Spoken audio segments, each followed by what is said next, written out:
पर महादेव जब कभी भी मानस जी की कथा होती है तो ऐसे बैठते हैं कथा में आकर के जैसे भी जानते ही नहीं है। और ये बात आप बिल्कुल सत्य मानिएगा, जब तक आप इस भाव से कथा में नहीं बैठेंगे आपको नवीनता का अनुभव हो ही नहीं सकता।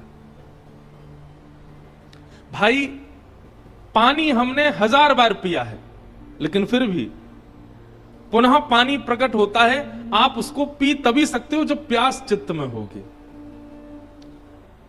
जन्म से लेके आज तक हमने लाखों बार पानी पिया है। हमारे सामने पानी रख दो नहीं पिएंगे, लेकिन कब कब पानी का महत्व होगा, कब उसके प्रति उत्सुकता बढ़ेगी, कब उसको पाने की इच्छा प्रकट होगी, जब प्यास चित्त में हो। महादेव को देखेंगे आप कैसे देवता हैं, भीगे देव, 24 घंटा भीगे ही रहते हैं। और ये भीगे देव होने का तात्पर्य वे सदा जल में निमग्न रहते हैं। उससे हम आप सबको यह बात दर्शा रहे हैं, बता रहे हैं कि वे अभी भी प्यासे ही हैं।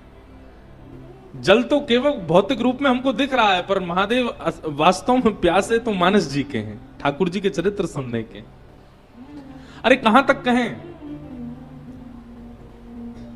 इतने प्यासे हैं महादेव भगवत लीला सुनने के कि अपने 11 रुद्रों में अंतिम रुद्र के रूप में स्वयं हनुमान जी बनकर के, कपीश्वर बनकर के प्रकट हो गए। क्षमा कीजिएगा हम व्यास मंच से एक बात कहें, हनुमान जी महाराज दुष्टों का दलन करने के लिए प्रकट हुए नहीं।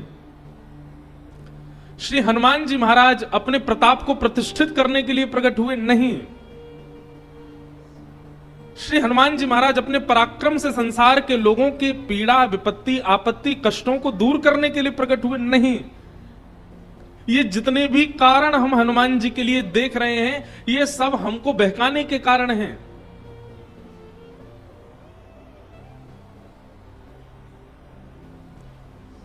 श्रेष्ठ भक्त का एक लक्षण होता है कि वो अपनी भक्ति को, अपने स्वभाव को छुपाता है।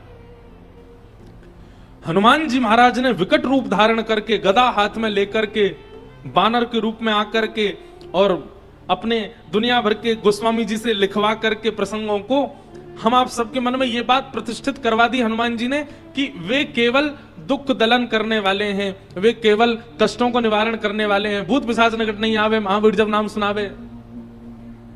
ये सब हमको बतला करके हनुमान जी ने अपने मूल रूप को छुपाया है। हनुमान जी का मूल रूप ये सब नहीं है। हनुमान जी का मूल रूप तो प्रभु चरित्र सुनवे को रसिया, राम लखन सीता मन बसिया। ये मूल रूप है हनुमान जी का। लेकिन कहीं मेरी भक्ति को, मेरे प्रेम को नजर ना लग जाए, इसलिए भूत पिशाच निकट नहीं आवे, महावीर जब नाम सुनावे और आदि आदि भावों से ऐसा प्रतिष्ठित कर दिया कि अनंत बलवंत श्री हनुमान जी महाराज केवल बल के प्रतिनिधि हैं। नहीं,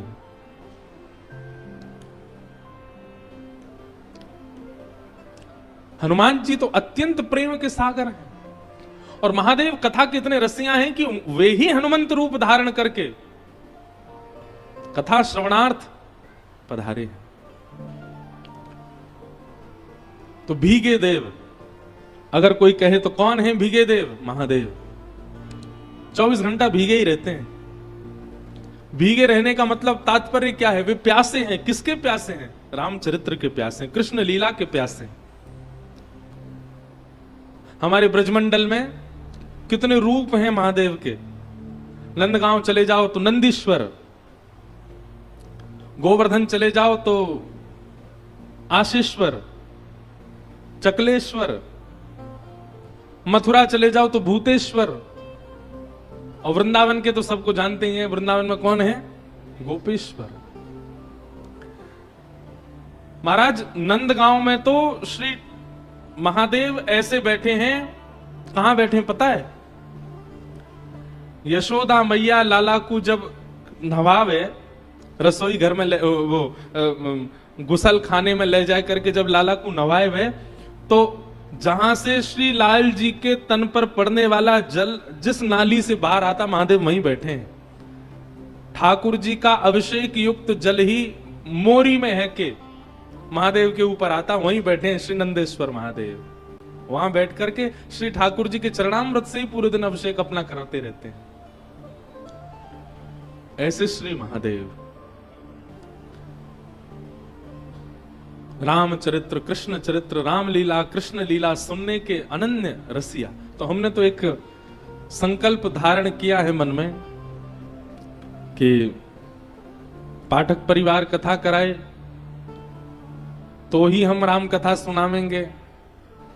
यह भी एक प्रकार से महादेव यूं कहेंगे कि भाई ये तो गलत है, पर अब हमने ये भी भाव रखा है कि हम अपने प्रयास से भी करेंगे कि हम महादेव जहां जहां विराजने उनको श्री रामचरित्र सुनाने के लिए जाया करेंगे।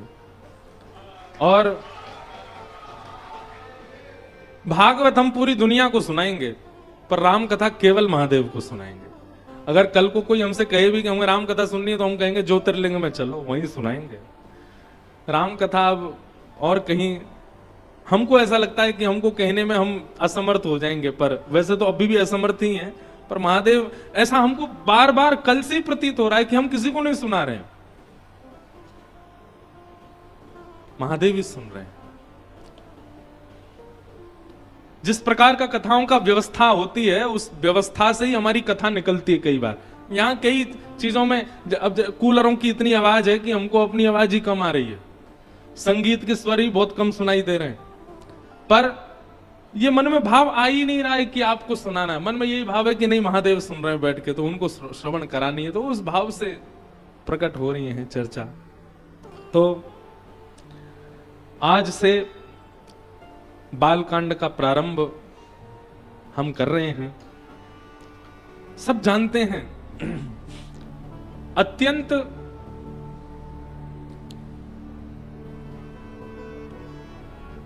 प्रणाम के प्रसंग है, वंदना प्रसंग है पूरा बालकांड। गोस्वामी तुलसीदास जी महाराज वंदना कर रहे हैं, और सबसे पहले वंदन किसको कर रहे हैं? जो सुमिरत सिद्धि होई गणनायक करिवर वदन, करौ अनुग्रह सोई बुद्धि रास शुभ गुण सदन। बहुत ध्यान से सुनिएगा। सबसे पहले किसको वंदन कर रहे हैं? श्री गणेश जी को। गाइए गणपति जगवंदन,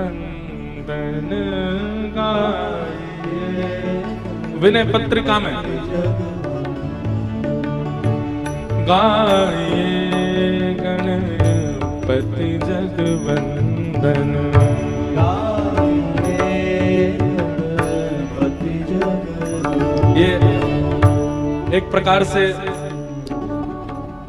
बहुत सावधानी से सुनिएगा, हम राम कथा गाने में थोड़े पर्सनल हो रहे हैं।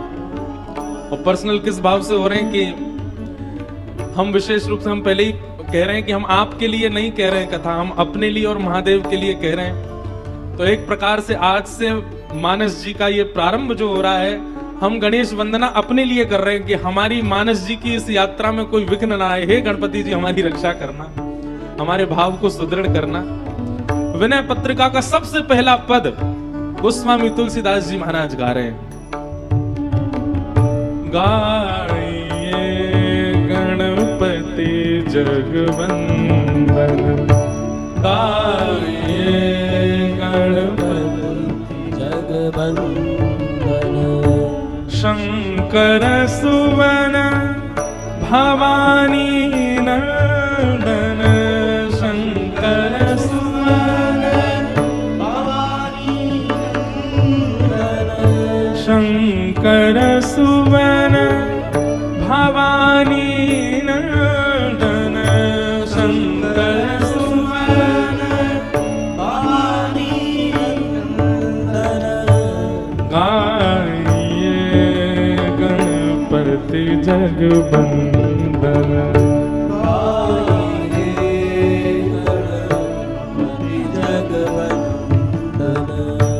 सिद्धि सदन गज बदन विनायक,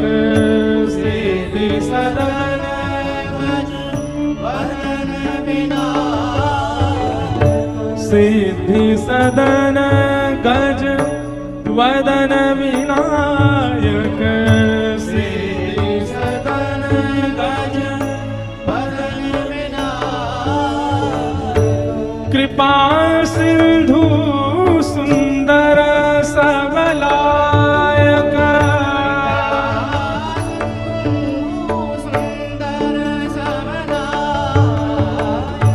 कृपा सिंधु सुंदर सबलायक,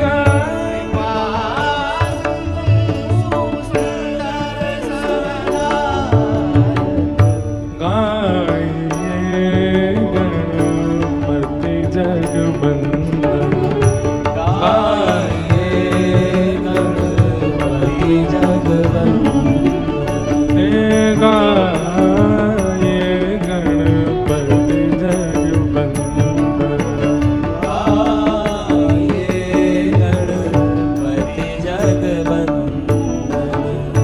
मोदक प्रिय मुद मंगल दाता, मोदक प्रिय मुद मंगल दाता, विद्यावान निधि बुद्धि विधाता,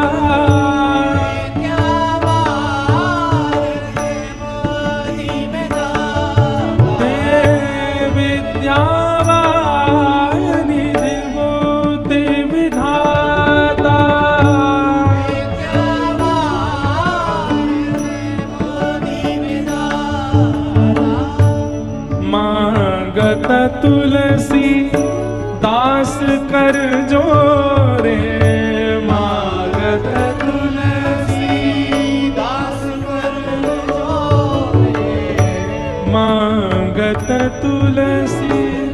ये अंतिम पंक्ति सबको गानी है, ये भाव हमारा भी होना चाहिए जो गोस्वामी जी मांग रहे हैं। मांगत तुलसी दास कर जोरे, मांगत तुलसी दास कर जोरे, बसहि राम सिय मानस मोरे, बसहि राम सिय मानस मोरे, बसहि राम सिय मानस मोरे, बसहि राम सिय मानस मोरे, गाइए गणपति जगवंदन, गाइए गणपति जगवंदन,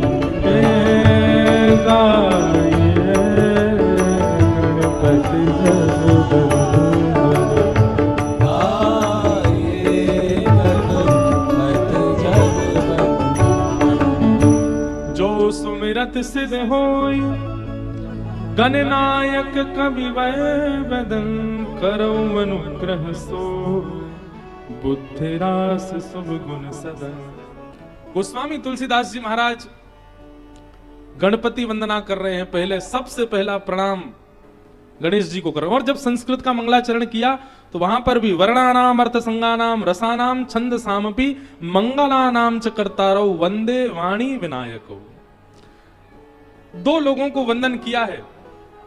सब लोग इधर देखो, सावधानी से सुनो। वाणी विनायको, हमारे जीवन को श्रेष्ठ बनाने में इन दो की ही सहायता चाहिए। पहली तो वाणी, वाणी यानी कि सरस्वती, वाणी की अधिष्ठात्री, और दूसरी विनायको, विनायक यानी कि गणपति।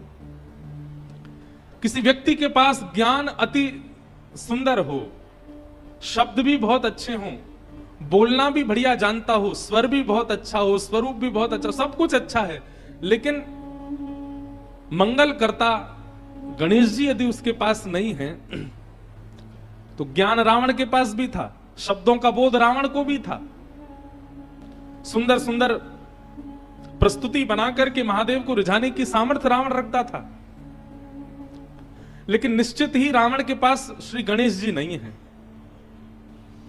और ऐसा मुझे कभी कभी लगता है कि रावण महादेव को प्रणाम करता था, तो महादेव के बगल में बैठे हुए गणेश जी को देख करके रावण सोचता होगा, मैं महादेव का शिष्य हूं, आप महादेव के पुत्र हो, और पुत्र गुरु का पुत्र और गुरु का शिष्य एक प्रकार से भाई भाई के समान होते हैं। तो भाई का नाता रखने के कारण कभी सम्मान बुद्धि शायद रावण के चित्त में प्रकट हुई नहीं गणेश जी के प्रति, इसीलिए उसका अनित हुआ। गणेश जी का सम्मान उसने किया होता, गणेश जी के प्रति उसका आदर भाव रहा होता, भैया आप महादेव के उपासक हो, इसका मतलब है कि महादेव पंचायतन संपूर्ण परिवार आपके चित्त में होना चाहिए। अकेले महादेव को भजने से कोई काम नहीं बनने वाला है। आपको नंदी को भी प्रणाम करना पड़ेगा, आपको सर्प को भी वंदन करना पड़ेगा, आपको परांबा जगदंबा उमा पार्वती को भी वंदन करना पड़ेगा, उनके वाहन को भी वंदन करना पड़ेगा, आपको कार्तिकेय को भी वंदन करना पड़ेगा, गणपति को भी वंदन करना पड़ेगा, तब ही महादेव उपासक आप माने जाओगे। हमें ऐसा लगता है रावण के नाश का कारण, नहीं तो लोगों के मन में संशय नहीं होगा कि महादेव की उपासना करी फिर भी रावण की ऐसी मति, महादेव की उपासना करी फिर भी रावण की ऐसी गति। उसने अकेले महादेव को पूजा, संपूर्ण पंचायतन परिवार को उसने वंदन नहीं किया, इसलिए महादेव की ऐसी गति हुई, इसलिए रावण की ऐसी गति हुई। लेकिन एक बात याद रखिएगा, राजा को बाद में प्रसन्न करो, मंत्री महामंत्री सेनापति और द्वारपाल ये यदि पहले प्रसन्न हो गए तो राजा का प्रसन्न होना ना होना चलेगा, लेकिन मंत्री महामंत्री सेनापति और द्वारपाल यदि आपसे प्रसन्न है तो आपके सारे काम बन जाएंगे। अब देखो यहां रामेश्वर मंदिर में भले ही आप महादेव के कितने भी बड़े उपासक हो, भले ही आप काशी विश्वनाथ से आए हो, स्वयं बनारस से ही आए हो, इसका मतलब है कि महादेव से आपका सीधा संबंध है, लेकिन यहां के पुजारियों से आपका कोई संबंध नहीं, मंदिर के अधिकारियों से आपके 36 के आंकड़े हो गए। क्यों? आप हिंदी बोलते हो, वो तमिल बोलते हैं, वो किड़बिड़ करते हैं और आप हिंदी में बोलते हो अरे दर्शन करा दो हमको। द्वारपाल जो हैं उन्होंने पहले दिन आपको रोका और आप हठपूर्वक अंदर चले गए, उसकी नजर में चढ़ गए, तो महादेव आपसे कितने भी प्रसन्न हो, द्वारपाल प्रसन्न नहीं है, पुजारी प्रसन्न नहीं है, मंदिर के अधिकारी प्रसन्न नहीं है, तो महादेव कितने प्रसन्न हो, दर्शन नहीं होगा आपको। इसलिए महादेव भले ही अप्रसन्न हो, लेकिन महादेव के समीप रहने वाले सब आपसे प्रसन्न हो जाएं तो महादेव को प्रसन्न होना पड़ेगा। ठीक वैसे ही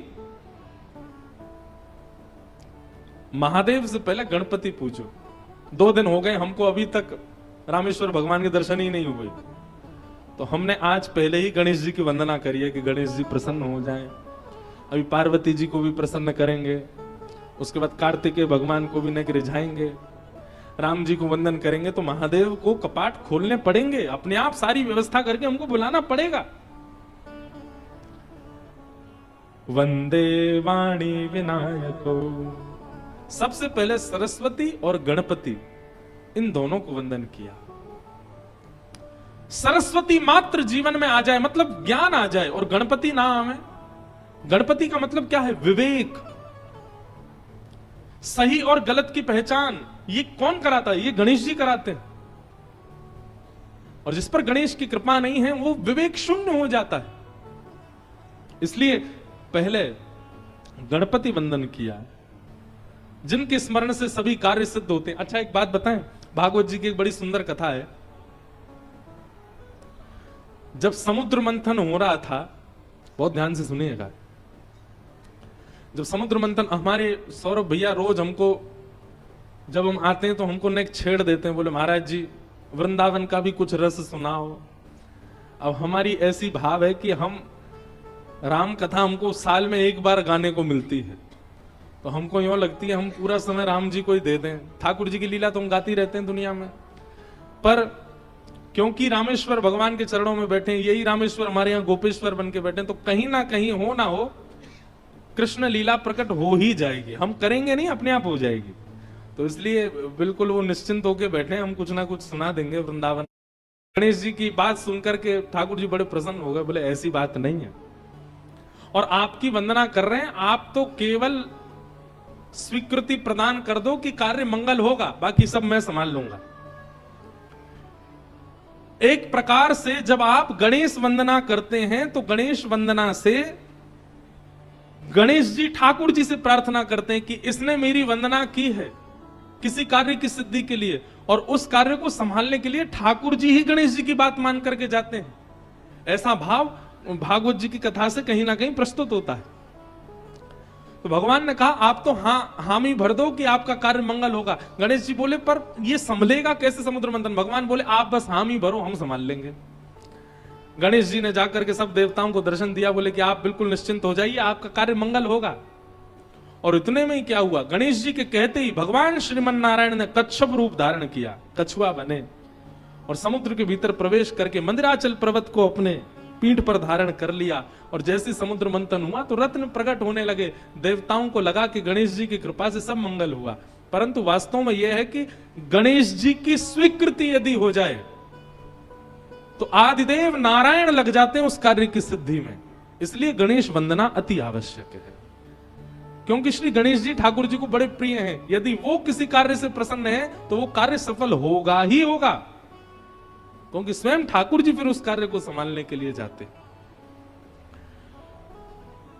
तो गोस्वामी जी ने गणेश वंदना की।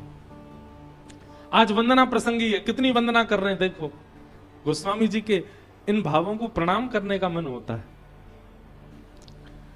गणेश जी की वंदना के बाद किसको वंदन कर रहे हैं?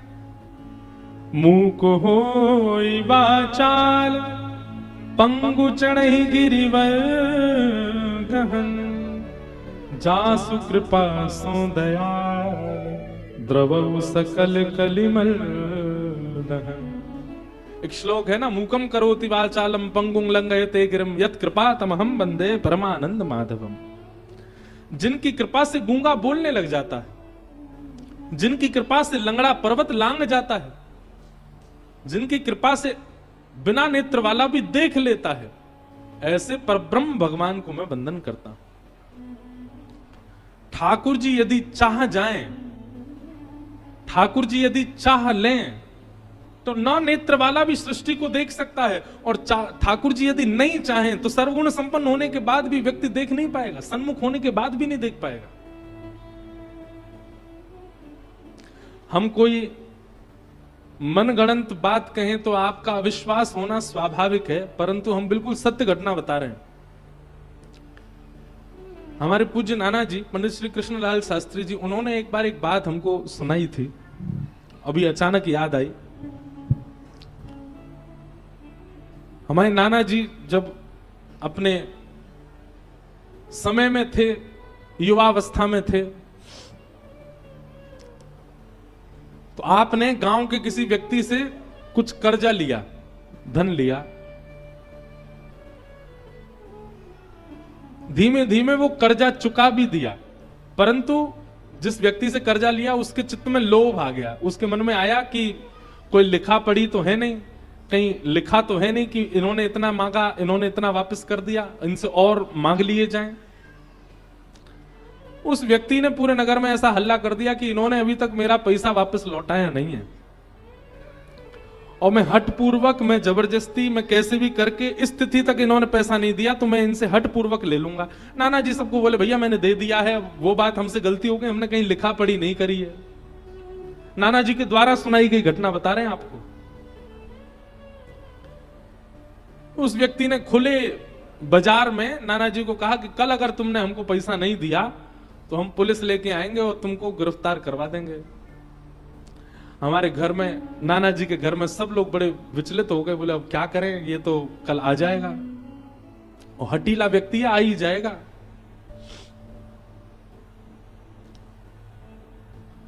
हमारे नाना जी कहते हैं, वो लाला मैं नारायण कवच को पाठ कर रहे हो, ओम हरिवृत ध्यान मम सर्वरक्षाम नस्तांग्र पद्म पदगेंद्र पृष्ठे दरार चर्माम सिगदेशु चाप पाषाण दधानोष्ट गुणोष्ट बाहु जलेशु माम रक्षत मुत्स्मूर्ति।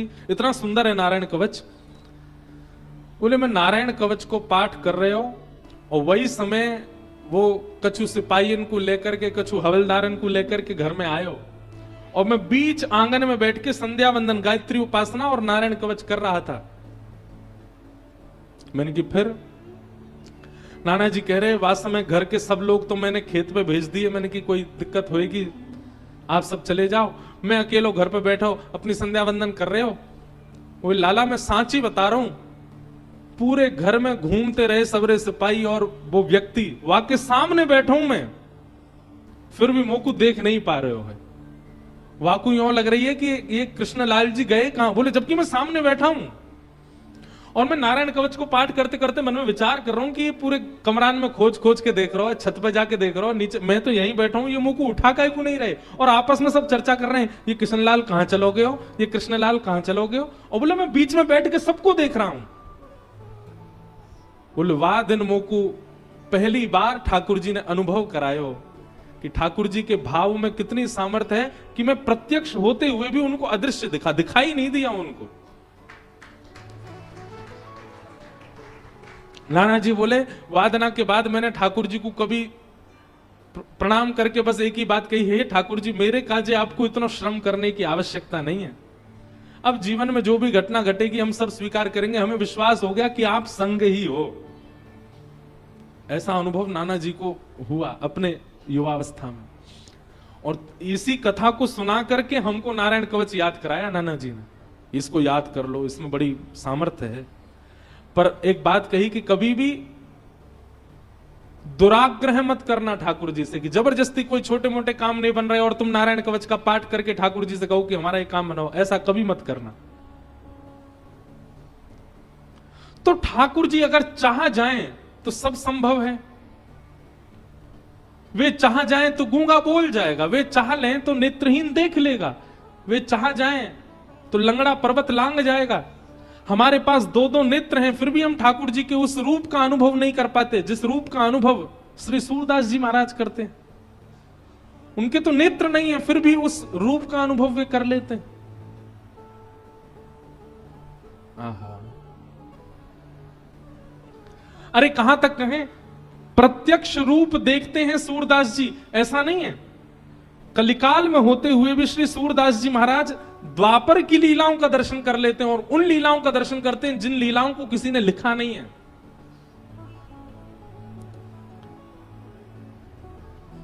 सूरदास जी की एक पद है, सूरदास जी का बहुत सुंदर पद है।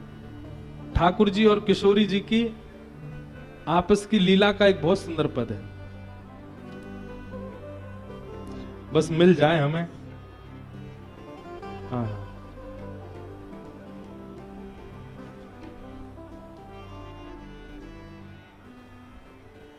कोई और राग लो।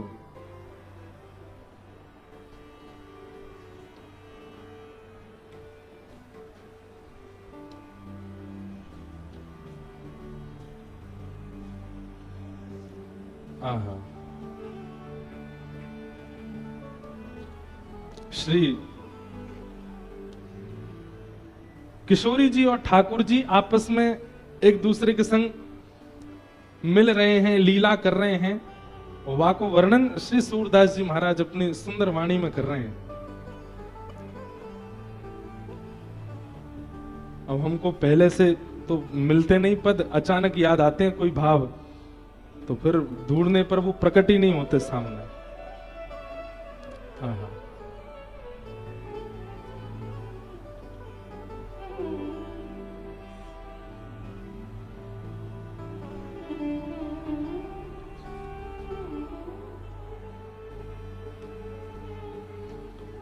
उस पद में ऐसा भाव है कि श्री ठाकुर जी और किशोरी जी यमुना तट पर ऐसी लीला कर रहे हैं। उस लीला का वर्णन किसी ने नहीं किया, पर सूरदास जी को वो लीला दिख रही है। यहां जो गोस्वामी जी कह रहे हैं, मुंह को होए बाचाल पंगु चढ़े गिरिवर गहन, जासु कृपा सो दयाल, जिनकी कृपा से ये सब होता है, वो कृपा का प्रत्यक्ष दर्शन करने को मिलता है। कहां? श्री सूरदास जी के लिए। हाँ हाँ।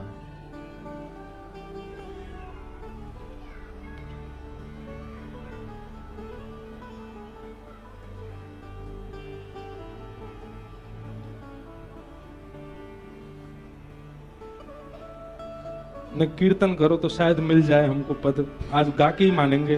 श्री राम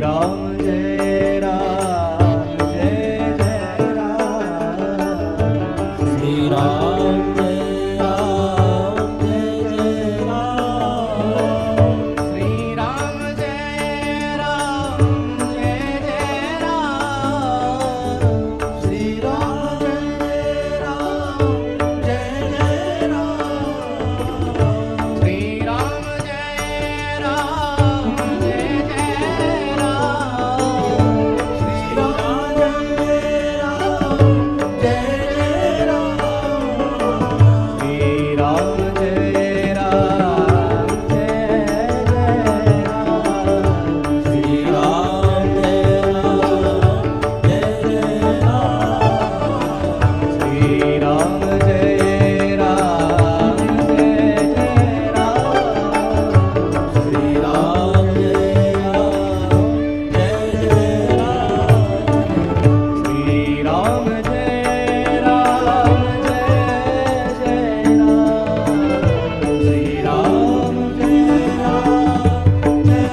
राम श्री राम जय राम जय जय राम श्री राम जय राम जय जय राम श्री राम जय राम जय जय राम श्री राम जय राम जय जय राम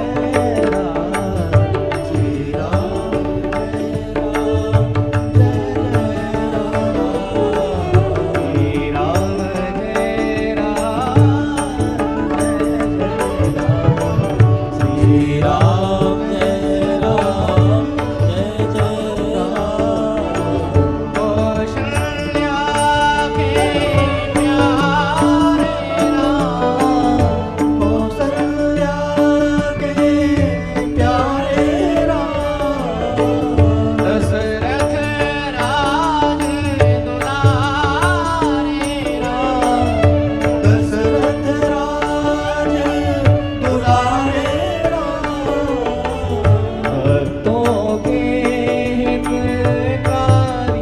राम भक्तों के हितकारी राम भक्तों के हितकारी राम भक्तों के हितकारी राम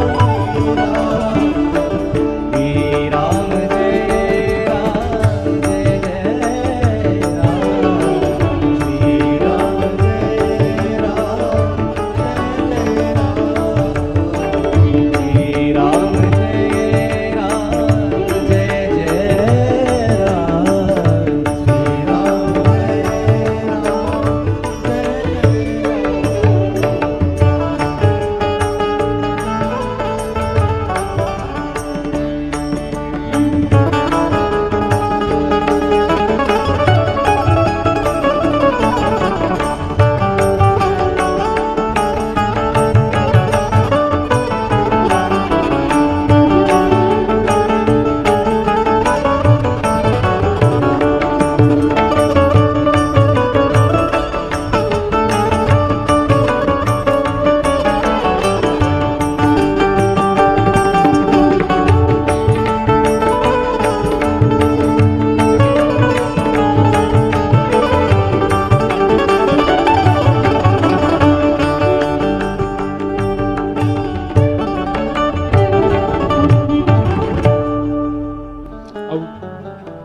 गानों हैं या हमारे मिले कोई नहीं। मानो किशोरी जी और ठाकुर जी सघन कुंज में विहार कर रहे हैं, तो अभी प्रकट, और जैसे ही हम कथा करके जाएंगे सोई एक पन्ना खोलते ही दिख जाएगा पद, लेकिन अब प्रकट होना होता है तो मिल जाते हैं तुरंत, नहीं होना होता तो फिर ऐसी लीला ठाकुर जी करते हैं। तो कहना क्या चाहते हैं, जासु कृपा सु दयाल। आप अपना बल मत मानिए कि आप कुछ देख सकते हैं, आप कुछ गा सकते हैं, सब उन्हीं की कृपा है। मानो गोस्वामी जी यहां इस बात को प्रस्तुत कर रहे हैं कि मैं जो कुछ भी लिख रहा हूं ये मेरी क्षमता नहीं है, श्री ठाकुर जी के अनुग्रह से ही मैं कर पा रहा हूं। नील सरोरुह श्याम तरुण अरुण बारिज नयन करो सुमम उर्धाम सदा शीर सागर शयन। क्षीर सागर में शयन करने वाले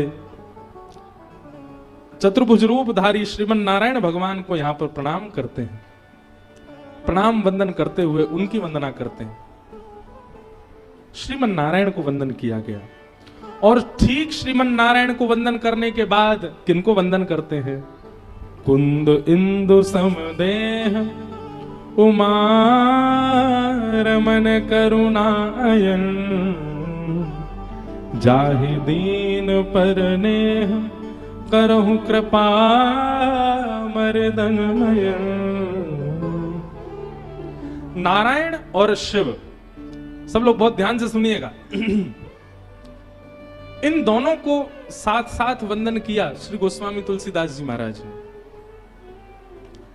एक प्रकार से अगर हम कह दें तो इस बात में कोई अतिशयोक्ति नहीं कि श्री नारायण और शिव इन दोनों के ही अंश जब एक भूत हुए तब श्री राम अवतार हुआ। अगर राम जी को आप गंभीरता से देखेंगे तो नारायण अंश और शिव अंश दोनों का दर्शन आपको राम जी में हो जाएगा। एक कथा आती है कि एक बार श्रीमन नारायण भगवान अपने वैकुंठ क्षेत्र में शेष नाग पर पौड़े नेत्र बंद करके चिंतन कर रहे थे और तभी चिंतन करते करते उनको दर्शन कैसा हुआ? आहा, जटाजूट पर सुंदर रुद्राक्ष लपेटे हुए बाल चंद्रमा विराजमान हैं, गंगा जी प्रवाहित हो रही हैं, त्रिनेत्र हैं, त्रिपुंड लगाया हुआ है, जटाएं बिखरी हुई हैं, नीलकंठ है, गौर वर्ण है। एक बात याद रखिएगा, महादेव का स्वरूप कैसा है? गौर वर्ण के हैं श्री महादेव। और एक जगह नहीं, अनेक जगह इसका प्रमाण दिया गया। कर्पूर गौरम करुणावतारम।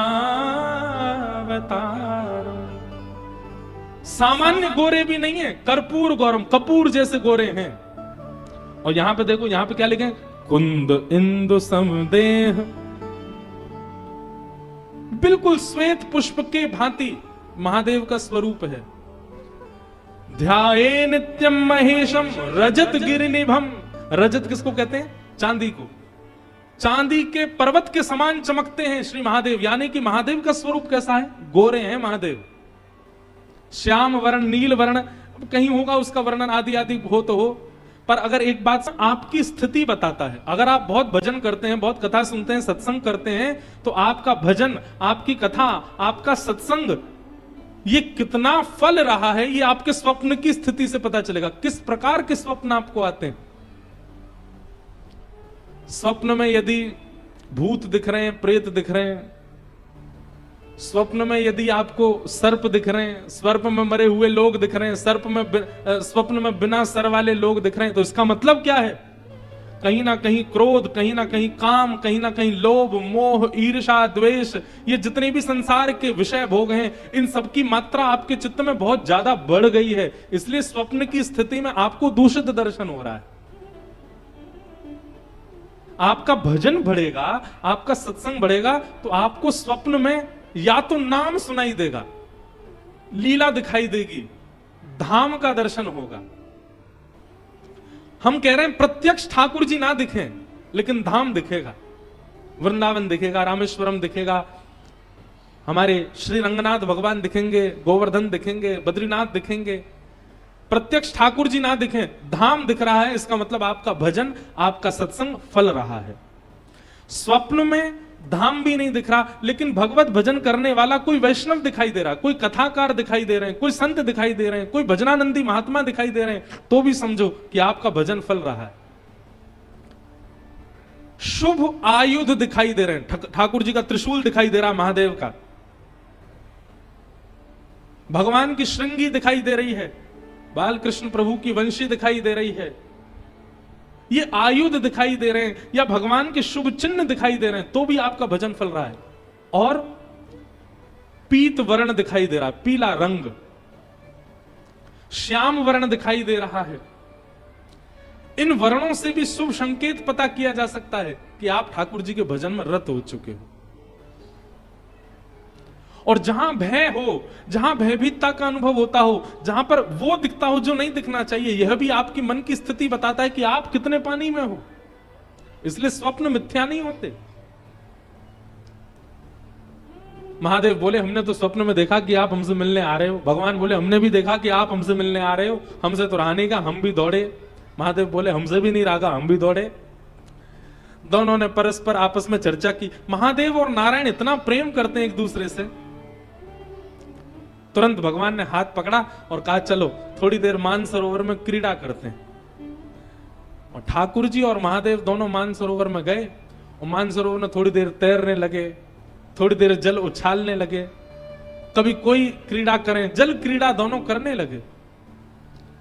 वर्णन करते हैं कि जल क्रीड़ा करते करते करते करते करते हजारों लाखों वर्ष बीत गए।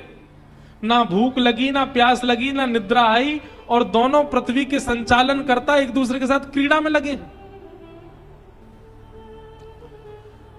ब्रह्मा जी ये लीला देख करके बोलने लगे हो गया काम। पृथ्वी का पालन संहार उत्पन्न करने वाले दोनों क्रीड़ा में व्यस्त हो गए। अब इस सृष्टि का कल्याण कैसे होगा? अच्छा, दोनों इतने तत्पर होकर के क्रीड़ा कर रहे थे कि कोई बीच में उनको रोकने जाए भी तो पहले घबरा जाए। बोले कहीं इन्होंने अगर गुस्सा में हमको देख लिया तो हमारा तो होगा, वो गोविंदाय नमो नमः हो जाएगा। तो महादेव ब्रह्मा जी इंद्र से कहें तुम जाओ। इंद्र कहें बोले मैं क्यों जाऊं? वरुण देव को भेज दो। वरुण देव कहें मैं क्यों जाऊं? पवन देव को भेज दो। पवन बोले मैं क्यों जाऊं? सबको अपना जीवन प्यारा। बोले इन दोनों के कार्य में विक्षेप डालने का मतलब है कि अपने जीवन से हाथ धोना। ब्रह्मा जी बोले वो सब तो ठीक है, लेकिन इन दोनों को रोका नहीं गया तो सृष्टि का पालन कैसे होगा?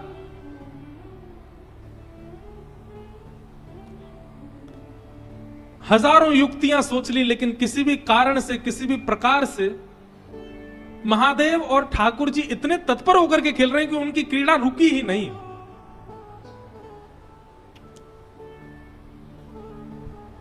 तभी ब्रह्मा जी ने आवाहन किया किनका? कपीश्वर हनुमान जी का। अनंत बलवंत श्री हनुमान जी महाराज का स्मरण किया। बोले आप ही कुछ करो, आप में बुद्धि विवेक दोनों विद्यमान है, आप ही बताओ कैसे रुकेंगे दोनों, इन दोनों का रुकना आवश्यक है। हनुमान जी महाराज ने जब दोनों की तत्परता को देखा तो ब्रह्मा जी से बोले खेलने दो ना, इतने आनंद में तो लग रहे हैं। बोले वो तो ठीक है, एक आध दो चार दिन खेलें, ठीक है, लाख साल हो गए, लाखों वर्ष बीत गए, इनका खेल ही पूरा नहीं हो रहा है। अब तो इनका खेल यहीं विश्राम होना चाहिए। हनुमान जी महाराज बोले इन दोनों को एक ही कारण से रोका जा सकता है। क्या? ऐसा कुछ किया जाए जो इन दोनों को ही अति प्रिय है। बहुत ध्यान से सुनिएगा।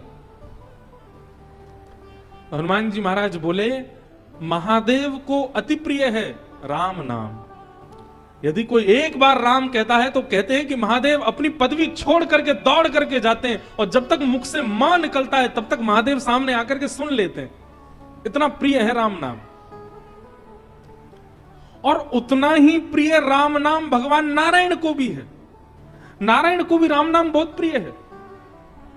सब देवता हनुमान जी के सामने बैठ करके बोले शंकर जी को राम नाम प्रिय है, ये सुनकर के तो हमको ज्यादा आश्चर्य नहीं हुआ, ये तो बात सिद्ध ही है। पर नारायण भगवान तो स्वयं राम ही है, उनको राम नाम प्रिय क्यों है? नारायण भगवान को राम नाम प्रिय क्यों है?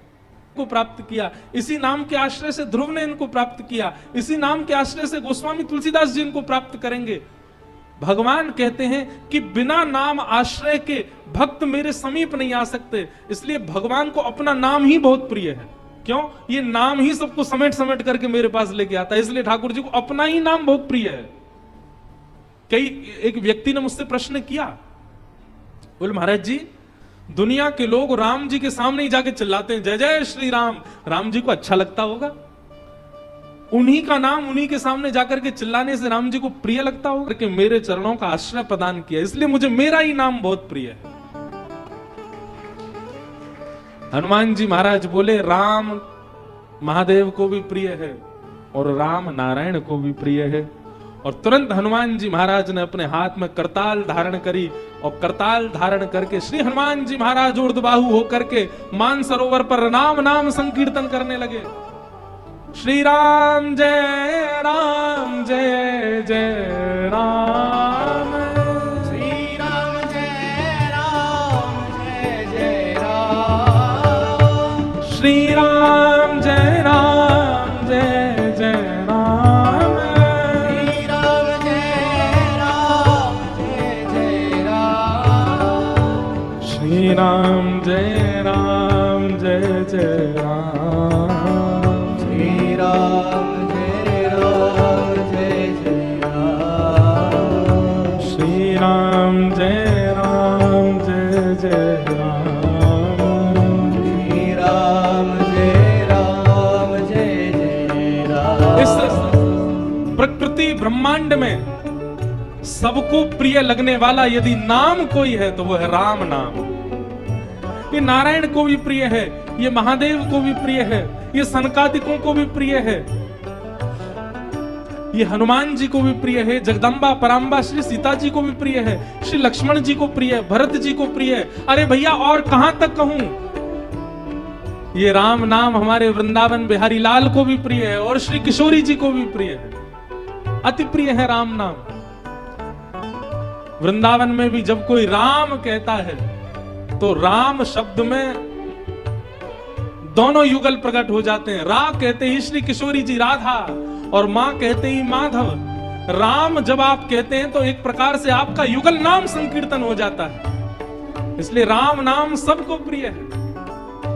श्री राम जय राम जय जय राम, श्री राम जय राम जय जय राम, श्री राम जय राम जय जय राम, श्री राम जय राम जय जय राम, श्री राम जय राम जय जय राम, श्री राम जय राम जय जय राम, श्री राम जय राम जय जय राम, श्री राम जय राम जय जय राम, श्री राम जय राम जय जय राम, श्री राम जय राम जय जय राम,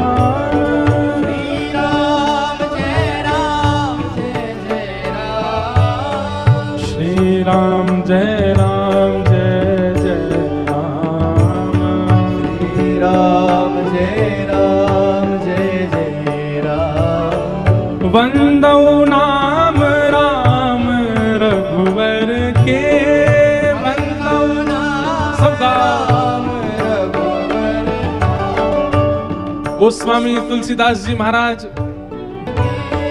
वंदौ नाम राम रघुवर को, वंदौ राम रघुवर को, हेतु कृशानु भानु हिम कर को, हेतु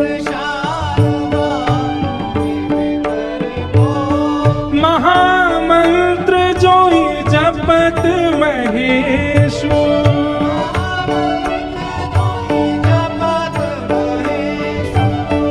महामंत्र जोई जपत महेशु,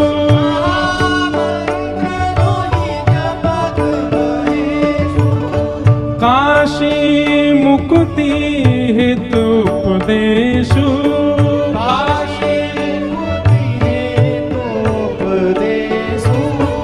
जानी आदि कवि नाम प्रताप,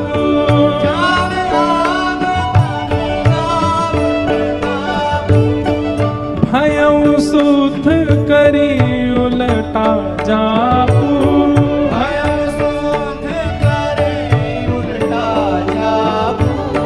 सहस नाम सम सुन शिववाणी, सहस नाम सब सुन शिवानी, जप जय पिय संग भवानी, जप जय पिय संग भवानी। हे श्री राम जय राम जय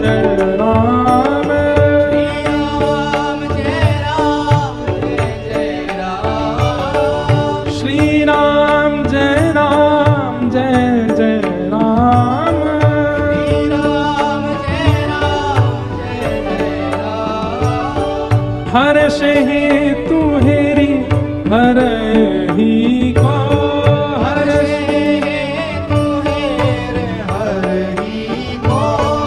किए भूषण तिय भूषण तिको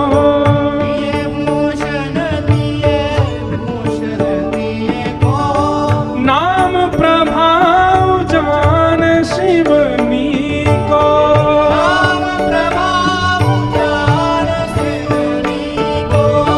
कालकूट फलु दीन अमी को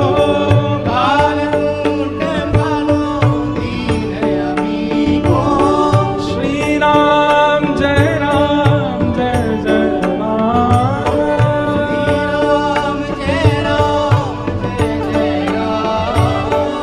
श्री राम जय राम जय जय राम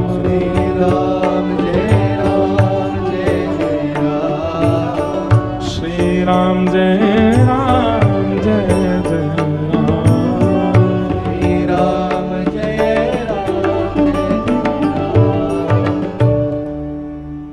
नाम राम से बड़ा राम का नाम।